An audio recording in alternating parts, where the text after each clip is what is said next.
It's not about being the best, it's about being better than you were yesterday. So, the guys, this is the day 4 and we discuss here.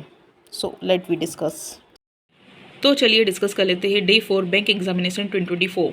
सबसे पहले हम quant की बात कर लेते हैं। Quant में बेसिक करना है, सिंप्लीफिकेशन 30 करना है, डेसिमल के 30 क्वेश्चन करना है, नंबर सीरीज के 30 क्वेश्चन करना है। टॉपिक यहाँ पर परसेंटेज लेने वाले जिसको बुक से ही रिवाइज करना है, बुक से ही 50 क्वेश्चन लगाने है अप्रॉक्स। और डीआई जो है, डीआई यहाँ पर टेबल की डीआई 10 करना है, टेबल मेंस की डीआई 2 करना है, टेबल जो डीआई है 10 वो आपको प्री की करनी है। अब यहाँ पे टेबल मेंस की 2 करना है, सब बुक में से ही करूँगी मैं। अभी आगे जाके वीडियो में बताऊँगी कौन सी बुक में से कर रही हूँ, कैसे कर रही हूँ, क्या कर रही हूँ। अब यहाँ पे है टेबल की यहाँ पर जो नेक्स्ट में पाई डी आई है वो 5 करना है, बुक में से ही करना है। अब यहाँ पे इंग्लिश के 5 आरसी लगाना है, पेरा जंबल 5 आरसी लगाना है, प्री के ही लगाना है। ठीक है, इसके बाद में परफेक्शन क्लास लेनी है और एक एडिटोरियल करना है। तो डे वाइज चल रहा है, उसी डे का नेक्स्ट प्रीवियस डे का भी कर सकते हैं एज पर यू कंफर्टेबल। तो अब रीजनिंग की बात कर लेते हैं। इनइक्वालिटी चैप्टर हमारा रिवाइज हो गया है प्रीवियस क्लासेस में डे 1 डे 2 में। तो यहाँ पर इनइक्वालिटी के 20 क्वेश्चंस कर लेना है। टॉपिक सिलॉगिज्म हम यहाँ पे लेने वाले हैं, तो टॉपिक का रिवीजन करना है और इसके 50 क्वेश्चन करना है। ओनली एंड फ्यू वाले जो हमने डिस्कस करा है हमारे सिलेबस में, मैंने सब बताया हुआ है, आप जाके सिलेबस गो थ्रू कर सकते हैं। अब यहाँ पर जो है, यहाँ पर देखिएगा सिटिंग अरेंजमेंट में सर्कल के 5 आपको सिटिंग अरेंजमेंट करना है, पजल के 5 करना है। यहाँ पे करंट अफेयर्स का लेना है। करंट अफेयर मैं यहाँ पर 1920 अक्टूबर का लेके चल रही हूँ। और यहाँ पर अब देखिएगा क्या करा है मैंने, टॉपिक लिया है रैंकिंग रिपोर्ट इंडाइसेस अक्टूबर का, टॉपिक वाइज लेंगे। डेली का जो चल रहा है वो तो ठीक ही है। अब यहाँ पर जैसे मैंने रैंकिंग रिपोर्ट इंडाइसेस लिया है अक्टूबर का, उसको रिवाइज करना है।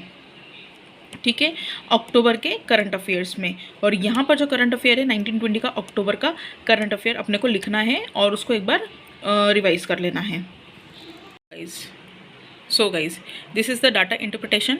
ये डाटा की बुक है, अपने डीआई की बुक है। और इसी में से मैं यहाँ पर देखिएगा, तो यहाँ पर जो पाई है, पाई चार्ट है, इसी में से मैं प्री के क्वेश्चंस करने वाली हूँ। यहाँ पर एग्जांपल्स दे रखे हैं, एग्जांपल्स को भी सॉल्व कर लीजिएगा।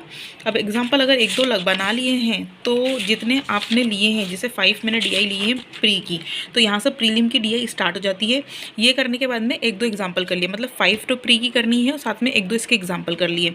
ये पाई की ये अपने पाई की अपनी डीआई है और इसके साथ में जो प्री का है, ये देखें मैंने पेज को फोल्ड करके रखा है। यहाँ पे इसकी आंसर की है और ये मेंस की डीआई यहाँ से स्टार्ट हो रही है। प्री की डीआई मैंने ऑलमोस्ट लगा रखी है, लेकिन फिर भी बीच की जो छूट गई है मेरी, उसमें से हम 5 लेके मैं बता देती हूँ। क्वेश्चन नंबर मेरी 36 से 40 तक मेरी कंप्लीट लगी हुई है, पर वो वन टाइम में इतना कुछ नहीं होता है, 1-2 बार तो बहुत ज़्यादा लगानी पड़ेगी। यहाँ तक कंप्लीट है। फिर यहाँ से मैं 41 से अब ये एक DI, second, third, fourth and 5th, यानी 61 से 65 तक मुझे लगानी ही लगानी है। ठीक है, ये हुआ अपना डाटा का, डीआई का काम। अभी ये टेक्स्ट बुक की बुक क्वांटिटेटिव की, तो इसमें से क्या करना है, सिंप्लीफिकेशन के क्वेश्चन लगाना है। स्टार्टिंग का नहीं लगाना है।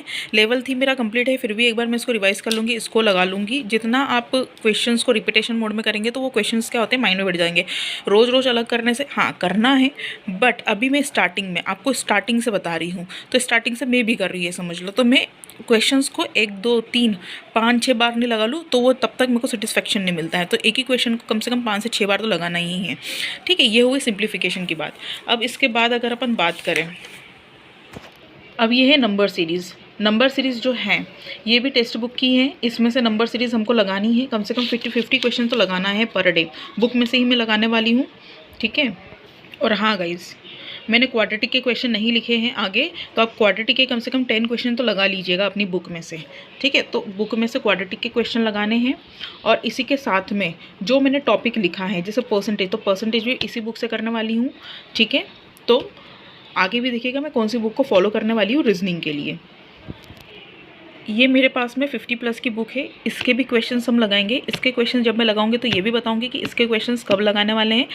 2 दिन हम क्या करेंगे, टॉपिक में चलेंगे और 1 दिन हम पेपर सॉल्व करेंगे। ठीक है, इसमें से करेंगे। फिर हम अपने जो डेली मॉक देते हैं उसमें से भी हम करते हैं सॉल्व। और हाँ गाइज़, यहाँ पर हम डे 4 में मॉक मैंने नहीं लिया है, डे 5 में हम मॉक को करेंगे और उसका एनालिसिस भी करेंगे। ये है पज़ल की बुक, जिसमें से मैं सिटिंग अरेंज में करूँगी, पज़ल भी करूँगी। तो इसी में से मेरा जो कैटेगरी वाइज में है वो क्वेश्चंस रहेंगे प्री के, और जो सर्कल के हैं वो क्वेश्चंस रहेंगे। So guys please like share and subscribe. आपको समझ में आ गया होगा। ज़्यादा अगर मैं करूँगी इसमें दिखाऊंगी तो वीडियो की लेंथ बढ़ जाएगी, ठीक है। Thank you everyone, please like share and subscribe.